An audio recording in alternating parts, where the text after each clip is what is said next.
Hello everyone, welcome और welcome back to my YouTube channel which is Shiksha with Diksha. तो आज हम जेबीटी टेट जो कि 15 नवंबर 2024 को भी 2-3 दिन पहले जो पेपर हुआ था उसका साइकोलॉजी सेक्शन के बारे में पढ़ेंगे। और लास्ट में आपको मैं वीडियो के अंत में मैं आपको ये भी बताऊंगी कि इस पेपर में कौन कौन से टॉपिक जो हैं वो आए हुए हैं और कौन कौन से टॉपिक में से कितने कितने क्वेश्चंस जो हैं वो बन रहे हैं। ठीक है, तो इस वीडियो को एंड तक देखिएगा। और आई एम श्योर कुछ बच्चों ने इसकी जो आंसर की है वो देख ली होगी, पर जो बाद के लिए ट्राई कर रहे हैं जिसका पेपर अच्छा नहीं हुआ, तो 2025 के लिए जो ट्राई कर रहे हैं, या फिर मेडिकल का भी पेपर आज हो गया है अभी तक, तो नॉन मेडिकल के लिए जो तैयारी कर रहे हैं उनके लिए भी ये वीडियो एक रिवीजन के तौर पर और एक गाइड के तौर पर होने वाली है। क्योंकि इसमें जो टॉपिक रिपीट हुए हैं वो जैसे हमने लास्ट ईयर के क्वेश्चंस, लास्ट अभी जो जून 2024 का पेपर आया था उसमें जो भी क्वेश्चंस जो भी टॉपिक आए थे तो वो टॉपिक इसमें भी रिपीट हुआ है, तो कहीं ना कहीं हम बोल सकते हैं कि इन टॉपिक से रिलेटेड उनको पढ़ने की आवश्यकता है। तो ये वीडियो बहुत बेनिफिशियल होने वाली है, तो इस वीडियो को पूरी देखिएगा। और शुरू करते हैं आज की वीडियो। तो हमारा फर्स्ट क्वेश्चन है, hunger thirst and oxygen are the type of motives कौन कौन से ये जो टाइप्स हैं हंगर थर्स्ट और ऑक्सीजन किस चीज के हैं। ये हमारे बायोलॉजिकल जो हैं ये मोटिव्स के टाइप्स हैं। क्योंकि बायोलॉजिकल हम ये चीज एक्वायर नहीं करते हैं, हमारे को भूख लगती है, प्यास लगती है, सांस लेने के लिए ऑक्सीजन चाहिए होती है, तो ये बायोलॉजिकल नीड होती है हमारी। जैसे हम जन्म लेते हैं तो उसके साथ साथ ये जो है वो इन चीजों की हमें आवश्यकता पड़ती है। Okay, the next question is Carol Gilligan associated with principle of. ये वर्ड कुछ लोगों के लिए नया हो सकता है। ये जो कैरोल गिलिगन है ये एक लेडी हैं, एक साइकोलॉजिस्ट हैं जिन्होंने अपना जो है वो थ्योरी दी है मॉरल डेवलपमेंट के ऊपर। तो इन्होंने आर्ग्यू किया है, जैसा कि हमने लास्ट वीडियोस में भी देखा कि कोहलर ने जैसे अपनी मॉरल डेवलपमेंट पे उन्होंने अपनी जैसे स्टेजेस दी हुई है, तो उनको आर्ग्यू करके कैरोल गिलिगन ने ये बोला है कि उन्होंने अपना basically moral development feminist side रखा है, फेमिनिस्ट परसेप्शन रखा है कि मॉरल डेवलपमेंट को एक औरत होने के नाते देखा जा सकता है। एक औरत और जो एक मैन और वुमन होते हैं वो दोनों अलग चीजें होती हैं। बेशक बेशक उनकी जो वॉइसेस हैं वो दोनों अलग हो सकती हैं, पर जो उनका पॉइंट ऑफ व्यू वो सेम है। तो ऐसे ऐसे इन्होंने बहुत सारी चीजें आर्ग्यू की हैं और बहुत सारी चीजें इन्होंने बताई हैं वुमन के बारे में कि मॉरल डेवलपमेंट वुमन में किस तरीके से डिफरेंट होती है और मैन में किस तरीके से डिफरेंट होती है। तो इसको भी आप थॉरोली स्टडी कर सकते हैं। तो नेक्स्ट क्वेश्चन है, which period of life is called childhood. Childhood का जो पीरियड है वो कौन सा बोला जाता है। देखिए, अब 0 से 12 वर्ष, 0 से तो हम ले नहीं सकते क्योंकि 0 से तो शिशु अवस्था आ जाती है। चाइल्डहुड हमारा जो है वो बाल्यकाल अवस्था जिसको हम बोलते हैं, तो ये बेसिकली 2 से 12 वर्ष तक के होता है। दो से 2 से 6 तक का जो टाइम पीरियड होता है उसको हम अर्ली चाइल्डहुड बोलते हैं, और जो 6 से लेकर के 12 तक है वो हमारा लेटर चाइल्डहुड है। कई बार ये भी क्वेश्चन में रिपीट होते हैं ये क्वेश्चन, या फिर रिपीट पूछा जाता है कि 2 से 6 तक के जो आयु है वो अर्ली चाइल्डहुड में आता है या फिर लेटर चाइल्डहुड में आता है, तो ये भी माइंड में रखिएगा। ओके, तो नेक्स्ट क्वेश्चन है, S T M stands for, ये शॉर्ट टर्म मेमोरी को स्टैंड करता है, इसकी फुल फॉर्म है short term memory.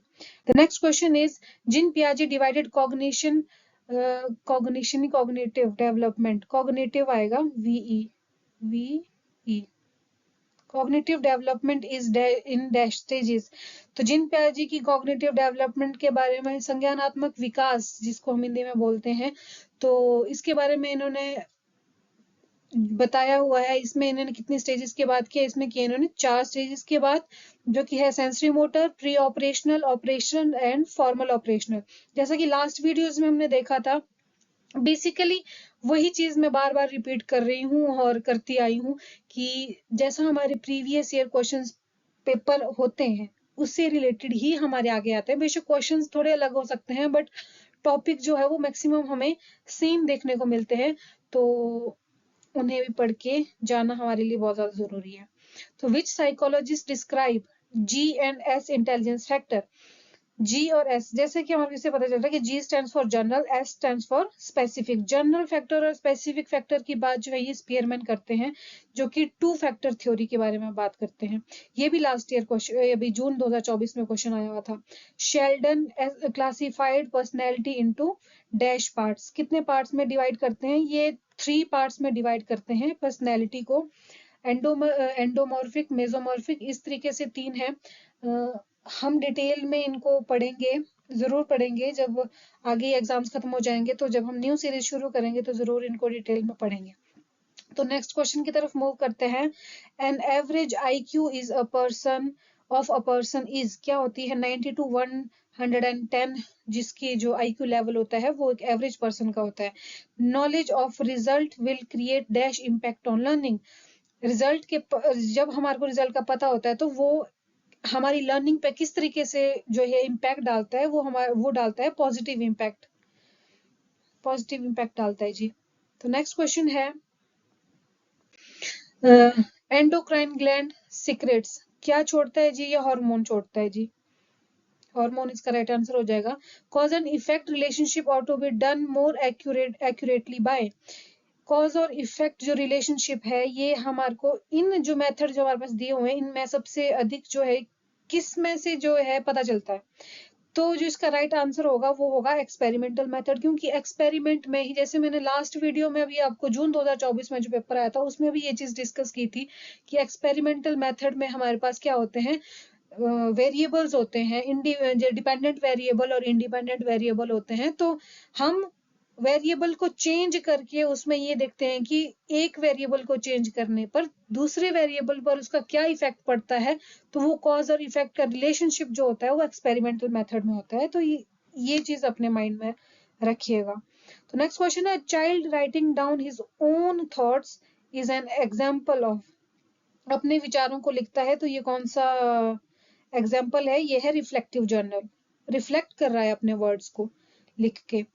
When does development start from? Development कब शुरू होती है? जैसे पढ़ा होगा, ऑब्वियस है, ये इजी क्वेश्चन है कि गर्भ धारण से लेकर के मृत्यु तक जो है वो डेवलपमेंट होती है। गर्भ धारण, जब एक स्त्री जो है वो कंसीव करती है, गर्भ धारण करती है, तभी जो है एक बच्चे का डेवलपमेंट शुरू हो जाता है। वो मृत्यु, जब तक उस बच्चे की, उस इंसान की मृत्यु नहीं होती तब तक उसकी डेवलपमेंट होती जाती है। तो इसका राइट आंसर हो जाएगा कंसेप्शन।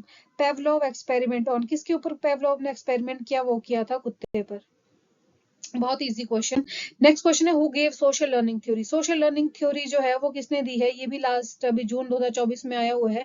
मैं ये नहीं बोल रही हूँ कि जेबीटी में ही आया हुआ है, ये आपके आर्ट में भी हो सकता है, आर्ट्स में भी हो सकता है, नॉन मेडिकल में भी हो सकता है, मेडिकल में भी हो सकता है। सो जो जो जैसे HPGK हो गई या फिर साइकोलॉजी सेक्शन हो गया, जो जो कॉमन है ना सेक्शन, उनको पढ़ना या उनको रीड करना एक बार बहुत जरूरी है according to me.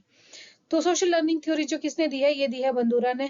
Excessive and irrational fear reaction जो होता है वो, उसको हम क्या बोलते हैं? उसको बोलते हैं हम फोबिया। बोलते हैं ना कि हमें इस चीज का फोबिया है, तो हम उस चीज के बारे में एक्सेसिव सोचते हैं या उस चीज के बारे में डरते हैं, उस चीज के बारे में सोच के भी, तो उसको फोबिया बोलते हैं। Readiness, exercise and effect are the laws of, ये है रेडीनेस, एक्सरसाइज और इफेक्ट किसके लॉज हैं? सबसे पहले तो ये भी जून 2024 में आया हुआ है कि सबसे पहले तो है ये है लर्निंग के लॉज। लॉज ऑफ लर्निंग है, किसने दिए है? थॉर्नडाइक ने दिए हैं। 3 टाइप के लॉज दिए हैं, law of readiness, law of exercise and law of effect. तो ये भी थोड़ा सा ध्यान में रखिएगा। Which need has been placed at the top of the hierarchy by Maslow, ये भी जून 2024 में क्वेश्चन आया हुआ है। तो जैसा कि मैंने बोला कि मैस्लो ने जो मोटिवेशनल साइकिल दी थी, जिसमें उन्होंने आपके सबसे पहले, सबसे जो ट्रायंगल, इसमें ट्रायंगल बनती है, सबसे बेस पे जो होता है वो हमारी फिजियोलॉजिकल नीड्स होती है, उसके बाद सेफ्टी की नीड्स होती है, उसके बाद लव बिलोंगिंगनेस की होती है, उसके बाद हमारी सेल्फ एस्टीम की होती है, और लास्ट में हमारी सेल्फ एक्चुअलाइजेशन की होती है। तो सबसे टॉप पर जो आएगी वो सेल्फ एक्चुअलाइजेशन की जो नीड होती है वो आती है। ठीक है।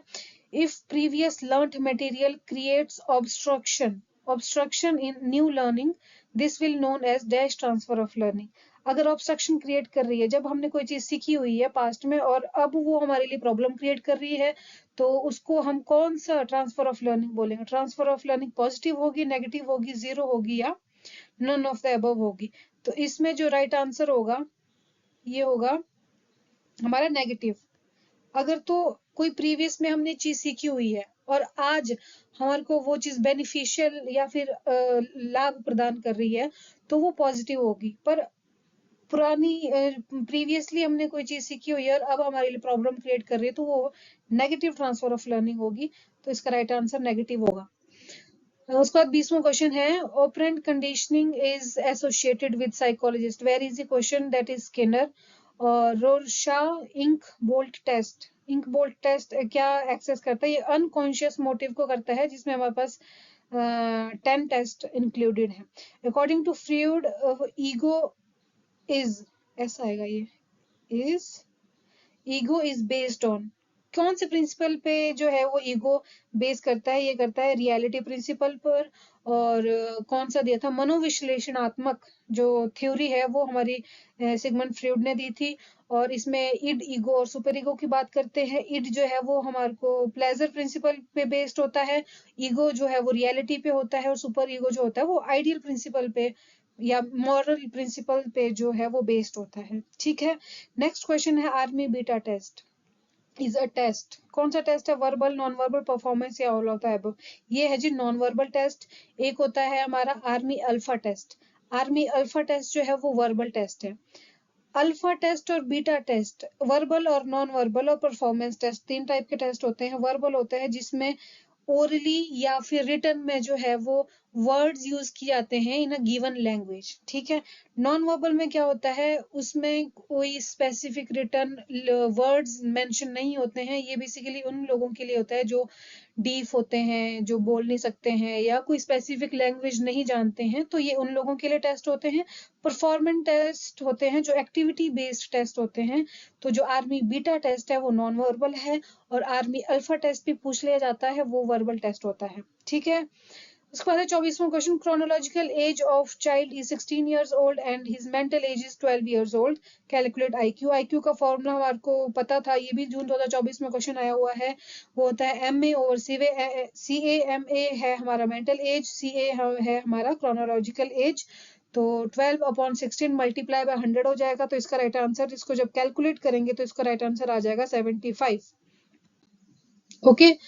उसका 25वां क्वेश्चन है storage is a process of. जैसे मैंने लास्ट वीडियो में आपको बताया था कि SMCR करके बताया था, पर M कहीं पे भी नहीं होता है। जो मेमोरी का जो प्रोसेस होता है वो होता है SCCR। ठीक है। फर्स्ट जो स्टेज होती है वो होती है हमारी स्टोरेज की, सेकंड स्टेज होती है हमारी कोडिंग की और लास्ट स्टेज होती है रेट्राइवल की। तो ये हमारी मेमोरी के प्रोसेसेस हैं। अभी स्टोरेज पूछा, क्या पता अगली बार वो कोडिंग पूछ ले या रेट्राइवल पूछ ले या ये पूछ ले कि सेकंड नंबर पर सेकंड स्टेज कौन सी होती है या थर्ड स्टेज कौन सी होती है। तो ये अपने माइंड में रखिएगा। नेक्स्ट क्वेश्चन है ग्रोथ इज रिलेटेड टू। देखो जी, दो चीजें होती हैं, आपको पता होगा, एक ग्रोथ होती है और एक डेवलपमेंट होती है। ग्रोथ जो होती है, जैसे हम बोलते हैं फिजिकली ग्रोथ हो रहा है जी इंसान, पहले वो कितना 2 फुट था, फिर वो 3 फुट हुआ, 4 फुट हुआ, तो ये हमारे को क्वांटिटी दर्शा रहा है, क्वालिटी नहीं दर्शा रहा। डेवलपमेंट हो रही है कि कोई इंसान की जो है वो इंटरनली डेवलपमेंट हो रही है, वो क्वालिटी बेस्ड है। तो इसका जो राइट आंसर हो जाएगा growth is related to quantity. और अगर डेवलपमेंट की बात होती है तो development quality and quantity both होता है। ठीक है। तो ये भी इंपॉर्टेंट है, इसको भी थोड़ा ध्यान में रखिएगा। तो 27वां क्वेश्चन है according to Thorndike theory as the trial increases error dash. सबसे पहले तो ये बात है कि जो थॉर्नडाइक ने थ्योरी दी है वो ट्रायल एंड एरर थ्योरी दी हुई है।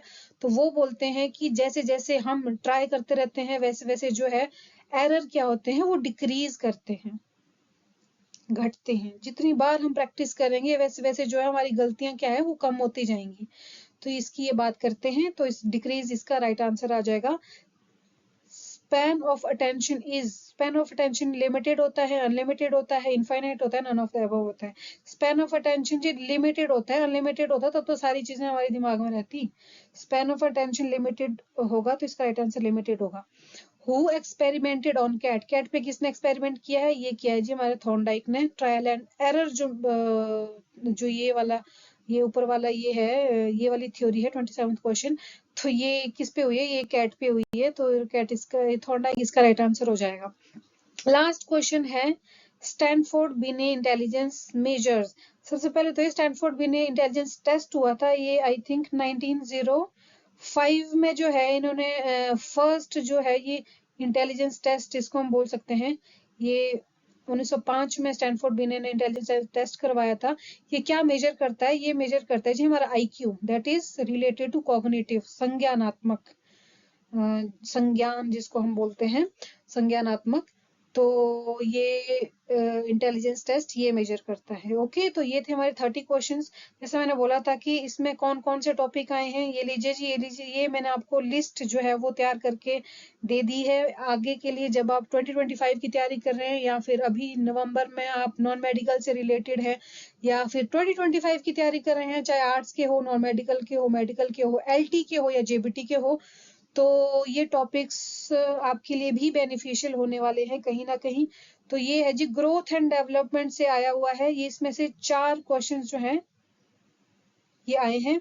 तो इस सेकंड है करोल गिलिगन्स, ये थोड़ा सा नया टॉपिक है, तो इससे भी एक क्वेश्चन आया हुआ है। फिर मेमोरी से आया है, पियाजे की थ्योरी से आया, कॉग्निटिव डेवलपमेंट से क्वेश्चन आया हुआ है, स्पीयरमैन की 2 फैक्टर थ्योरी से आया हुआ है, पर्सनैलिटी से क्वेश्चन आया हुआ है, शेल्डन और कैटल की जो इसमें बात की गई है, और आईक्यू से क्वेश्चन आए हैं। 2 टाइप्स ऑफ लर्निंग से आए हैं, जिसमें हम ट्रांसफर ऑफ लर्निंग की बात करते हैं। तो इसके साथ साथ अगला जो है टाइप्स ऑफ लर्निंग, ये रिपीट हो गया शायद, टाइप्स ऑफ लर्निंग। तो टाइप्स ऑफ लर्निंग या ट्रांसफर ऑफ लर्निंग की बात है। पेवलोव एक्सपेरिमेंट से आया हुआ है, थॉर्नडाइक से आया हुआ है, स्किनर से आया हुआ है, मंदूरा की सोशल लर्निंग थ्योरी से आया है, थॉर्नडाइक्स लॉ ऑफ लर्निंग। ये थॉर्नडाइक का एक्सपेरिमेंट, जिसने जो ट्रायल एंड एरर एक्सपेरिमेंट उन्होंने कैट पे किया था, ये अलग है।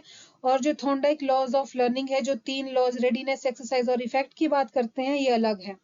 तो मैस्लोज मोटिवेशन थ्योरी जो हायरार्की ऑफ नीड की बात हम करते हैं, जिसमें जो है वो 5 नीड की बात करते हैं, तो ये भी क्वेश्चन आया हुआ है। रोशार्ड का इंक वोल्ट टेस्ट से भी क्वेश्चन आया है कि अनकॉन्शियस माइंड को जो है, अनकॉन्शियस मोटिव को जो है ये मेजर करते हैं।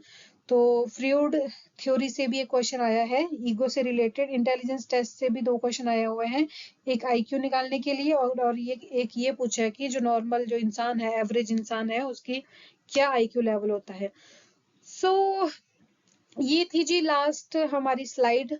तो आई होप आपको ये वीडियो बेनिफिशियल हुई होगी। जिसने अपना चेक नहीं किया है, अपना साइकोलॉजी का सेक्शन जेबीटी का, वो इसे चेक कर सकते हैं, और इससे थोड़ी सी गाइडेंस आई एम श्योर आपको मिलेगी अगले एग्जाम्स के लिए, जब आप अगले अगले एग्जाम्स की तैयारी करोगे। तो आई होप आपको ये वीडियो अच्छी लगी होगी, और अगर आपको ये अच्छी लगी है तो प्लीज़ इस वीडियो को लाइक ज़रूर करिएगा, और अपने फ्रेंड्स के साथ ज़रूर शेयर करिएगा, और मेरे चैनल को सब्सक्राइब करना ना भूलिएगा। So thank you so much for watching. मिलती हूँ आपसे अब नेक्स्ट वीडियो में, तो तब तक के लिए बाय बाय, टेक केयर।